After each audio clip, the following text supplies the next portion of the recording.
Important first notes are that I have this new teddy bear, thanks to Mari and Amanda. And also that I'm filming this in bed and like, just at the moment I'm having like a really bad time. A bit of a flare up and like all of this other horrible stuff. And I mean, it's kind of ironic that my last video was about like diagnoses and being uncared for still when you have one, because... So, I didn't do a January wrap up, and that's partially because I didn't really feel like I wanted to talk about like those books, especially because I think I put lots of pressure on myself to read more and then I didn't. And so I thought I would do a combo January-February wrap up, but I also feel like after posting that February TBR I actually just put loads of pressure on myself to like read that TBR, which like is fair enough, but also I don't really like that. I don't think I can do it. I think I can do like vague sort of like long-term TBRs, but like with my Blackathon reading, for example, I just really failed at that. I mean, part of that as well is I think I like overestimate how much I can read, and at the moment as well, like I said, I'm going through this like bad time, so like I can read physical books still, but like generally I can more easily read audiobooks, and that's what's been helping me to actually read things. But some of the things, you know, that I wanted to read, like they don't have audiobooks, or I can't access them, or I have to pay lots of money. And I guess the other thing is that like the library service that I use where I live, like it's great in some ways, but like I think I have said this before, but like it does just like have hardly any authors of colour in its kind of audiobook catalogue. So I have been like requesting a bunch of them, but I often do also get told that like they can't get them, which sucks. I did ask them to get In Riot Baby though, and they did get that, but then they never told me it arrived, so I did not get to read that last month. I'm not sure if I'll get to read it this month, but I am in the queue for it now. But yeah, anyway, so that was like a long preamble, and I'm going to tell you about what I read. So in January I read 6 books.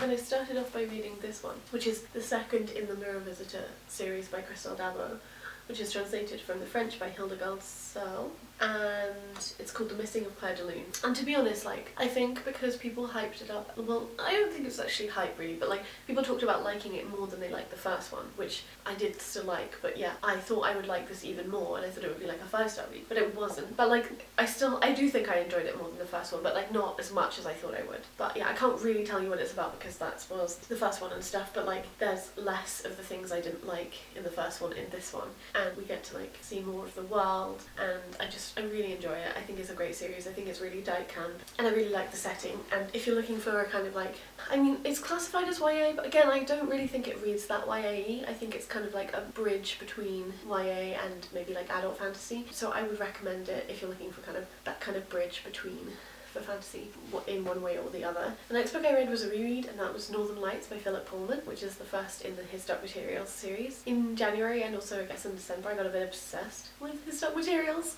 because the show was on screen, and I actually think I'm going to try and write something about it. But anyway, and that kind of just meant that I was like, it's finally time to read the series. And then because I was in a different place, I had some of the like childhood books and stuff, so I reread it there. And I also brought up with me back home 2 of the 2 sequels, and I'm hoping to read those as well, reread those, although actually we'll be reading The Amber Sky Glass for the first time because I didn't get to read that when I was younger, which is funny because I'm pretty sure I reread Northern Lights like a couple times. Yeah, and then the next one I read was The Guernsey Literary and Potato Peel Pie Society by 2 people, Marianne Schaffer and Annie Barrows, which is, this is like historical fiction. It's set in the Second World War, or it's set after it, and then somebody's like looking back, and it's written in letter forms, and it's about this writer called something. Julie, can't remember. But the reason I read it is because I went onto Netflix one day, and then I was looking at what films Lily James has been in, because I for some reason really like her, and I saw she'd been in an adaptation of this, and then I was like, well, I'll see if they have the audiobook at the library, and if they do, I'll listen to it before I watch the film, because like I think it's good practice, but obviously I don't do that all the time. And so yeah, I did, and as a result of that, like I enjoyed it much more than I thought I would. I mostly listened to it whilst I was like sorting through things and packing up, so I think that was kind of nice too. It just was easy listening basically. So it's about this, it's basically about the Second World Wars and like the Nazi occupation of Guernsey, which is an island, like a British island, and a group of people who were living there who formed this like literature society, partially in order to like hide from the Nazis, but they had some food that they weren't allowed to have, and then kind of like the development of that. So it's also about like publishing and stories and hope and what gets people through, and love, and it is like a love story as well. And I really liked it. I thought the way that it represented like families was really nice actually, ultimately,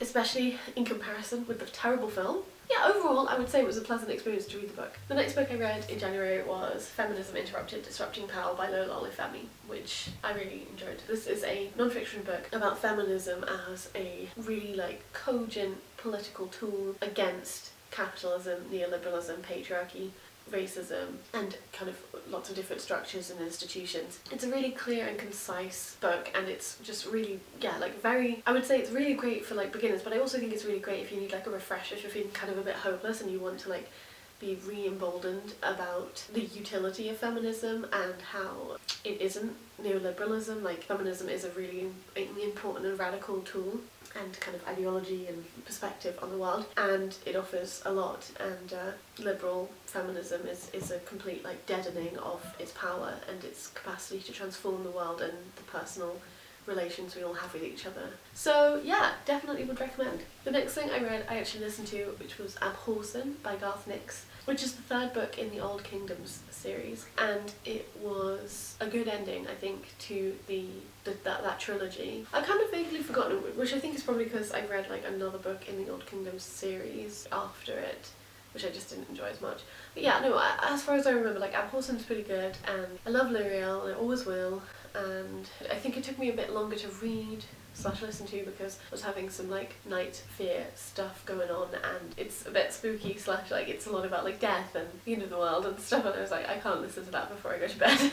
And like when I was alone in the house, just like shadows and death. But yeah, no, I think it's really good, and definitely just going to keep reading the series, even though I did read one that I didn't like, but I will talk more about that when I get to it. The next thing I read was a novella called The Order of the Pure Moon Reflected in Water by Zen Cho. I have a book by Zen Cho that I've wanted to get to for a while. The library doesn't have any, except from this one, of their work on audio, so I just thought I would listen to it because, like I said, it makes me feel a bit like a failure, to be honest, which is really sad and also not true, and also just like internalized ableism. Like, it makes me feel like I haven't been doing real reading, even though like I obviously have, because listening to an audiobook is reading, even though they're sort of slightly different experiences, you know.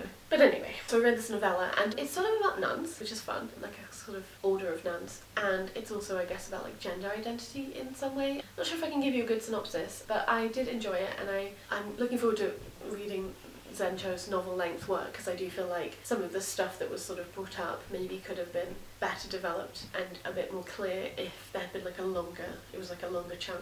So that's all I read in January. In February, I think in February I only managed to finish 2 of the books that I said I was going to read in my TBR, but I did also want to talk a little bit about the books that I have been reading. I just haven't finished, because, you know, that maybe paints like a bit of a wider picture about what I have been reading, because I feel like, again, I think this is all just me trying to justify myself, because like I feel sad that I couldn't like carry through my plans as well as I wanted to. But anyway, so the first thing I finished was The Woman of the Wolf and Other Stories by Rennie Vivian, which is translated by Carla J and Yvonne M. Klein. And Rennie Vivian was like a person who lived in Paris. She was queer, and these stories are quite like gender non-conforming. Some of them are kind of interesting, but generally I'm not particularly convinced, but especially not convinced by the introductions kind of positioning her as like a feminist hero, which like I didn't need her to be positioned as such in order for me to like want to read her work and find her interesting. There's a lot of racism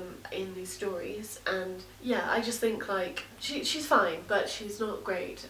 But again, like I think reading this is good for me in terms of context, so it's also sort of like a bit outside of it, because like even if they were bad, I would still read them, because like I want like a wider context on like her and the community that she was involved with and the other women who were in Paris around the same time, which is like sort of 1900s to 1920s, although I think all of these are like 1900 to 1910 stories. The next book I read was Passing by Nella Larson, which was a reread for me, and Nella Larson was like a writer from the Harlem Renaissance, and yeah, no, it was really great to reread it. I saw on Goodreads that I'd given it 4 stars when I first read it, but like I bumped it up after this reread, but I also kind of think that I didn't think I had given it 4 stars, you know? Like, yeah, and it was just really great. It's really queer. I really enjoyed it. I did also kind of include it in like a very long vlog I've been making about reading books from the 1920s, so maybe one day you'll see that. But yeah, I would definitely recommend Passing, and I do think that for such a short book, like it does feel like no word is out of place. And since reading that, I finally tracked down a copy of Quicksand,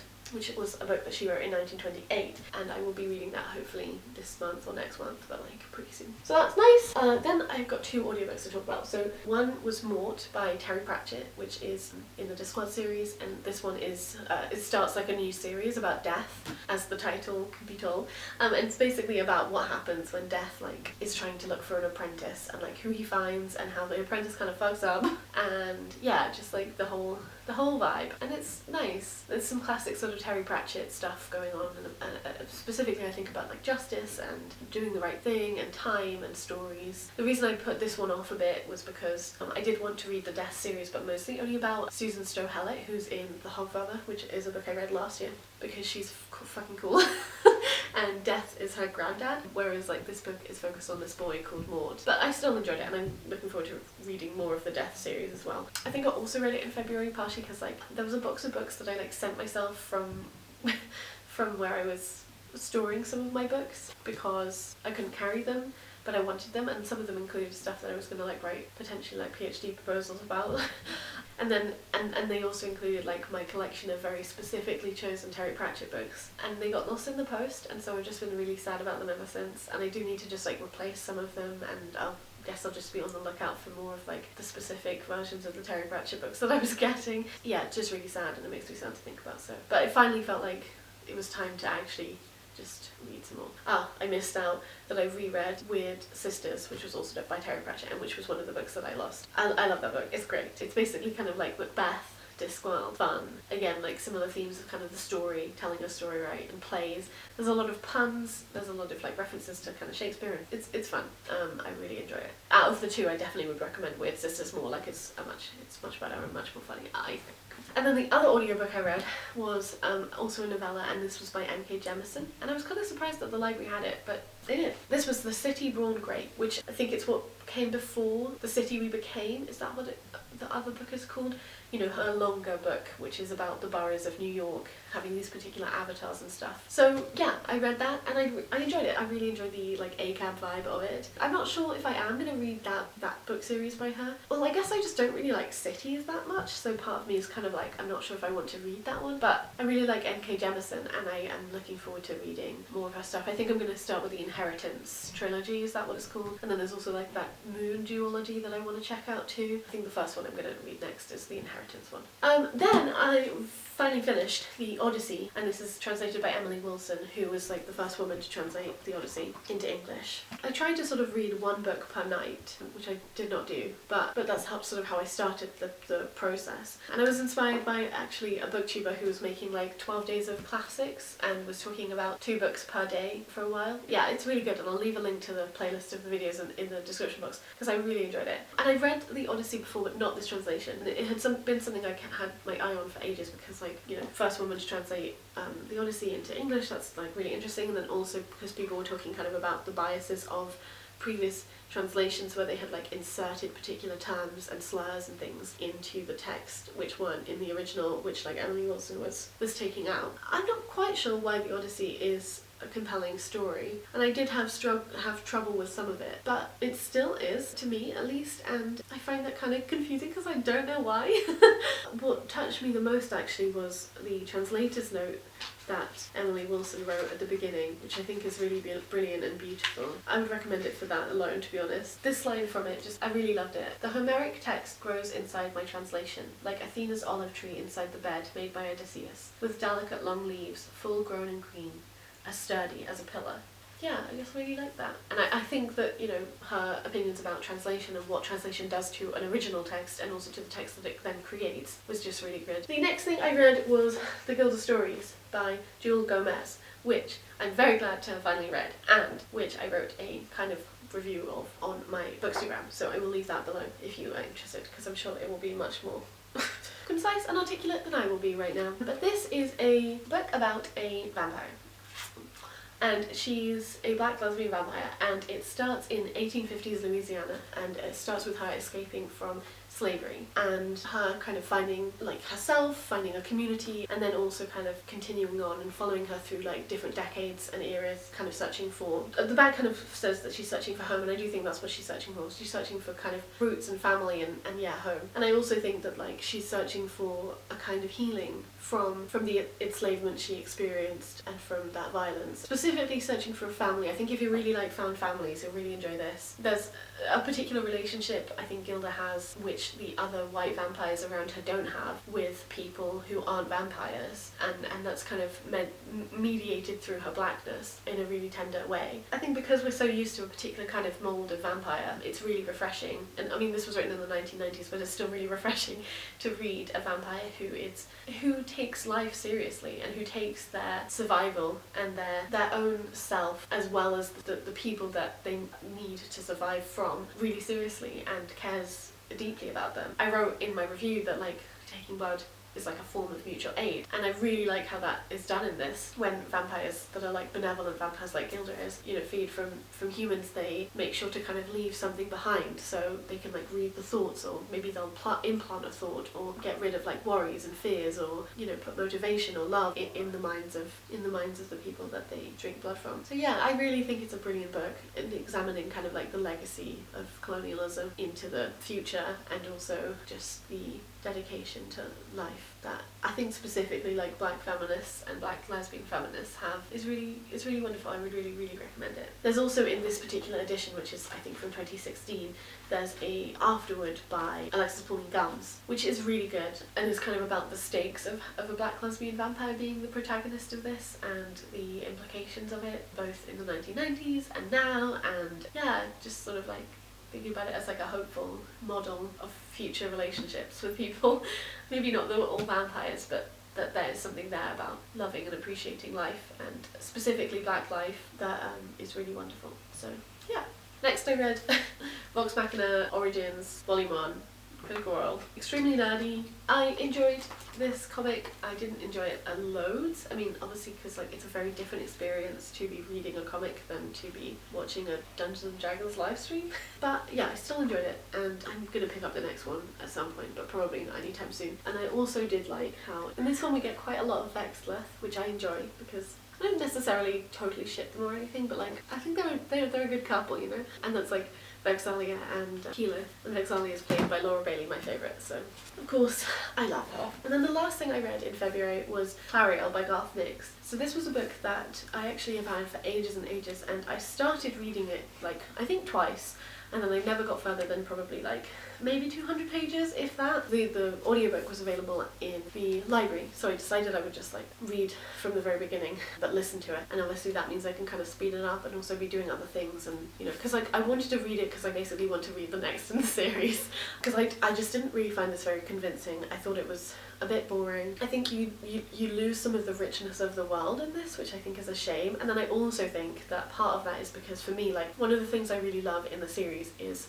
the charter magic, and Clariel isn't particularly interested in charter magic, and so she kind of like doesn't really focus on it at all, which means we don't get to focus on it that much, and I think that's a shame. I also think there's some like a couple weird things around like Clariel and sex, and like she like sleeps with like some older men, and it doesn't happen like in the text. She's like reflecting on it, but I didn't really like that, because it's when she was like 13 and they were like in their 20s, and I was like, that's just fucked up.